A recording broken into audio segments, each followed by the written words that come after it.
Let's bring in Nada Bashir now, who is tracking the developments in Gaza.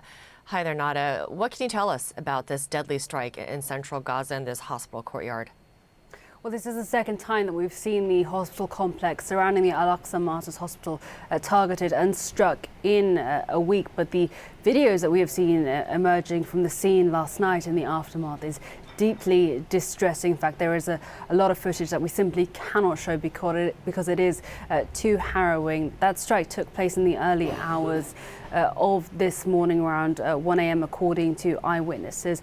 Again, targeting the complex, so the surroundings of the Al-Aqsa Martyrs Hospital. This is an area where thousands of civilians who have been displaced over the course of the war had been taking shelter in makeshift tents. This has been the case for months. This is an area that was known to be sheltering civilians. And what we have seen is these tents engulfed in flames. Many were, of course, sleeping. There is distressing video of civilians still alive in these tents, themselves engulfed in flames. Those trying to put out the fire simply unable to rescue those stuck inside. And of course, this is one of the last few remaining hospitals still functioning in Gaza. It is one of the main hospitals that is providing care for those injured over the course of this war. It's somewhere where Doctors Without Borders has staff supporting Palestinian medics on the ground. And we've been hearing from Palestinian officials at this stage they've placed a death toll at least 4 people killed and 40 others injured. But that death toll could certainly continue to rise over the course of the day.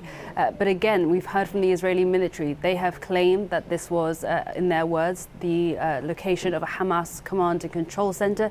They have said that efforts were taken to mitigate civilian risk. But again, no actual evidence has been provided to support these claims. What we do know is that the military was aware that this was a place filled with civilians. We've heard from hospital authorities they believe around 5,000 people were sheltering on the hospital grounds, including women and children. And of course, what we've been seeing in Gaza are these continued evacuation orders, which has made the situation for people on the ground extremely difficult in terms of finding anywhere that is safe and secure. For many, they would have hoped that a hospital would be a safe zone, would be protected. Clearly, that is not the case. This hasn't been the case now for some time in Gaza, but deeply distressing to see the footage emerging there. And of course, this follows a series of other strikes across central Gaza. Over the weekend, we saw strikes targeting the Al-Mufti school, a UN-run school, again, another shelter for displaced civilians, dozens killed there as well. So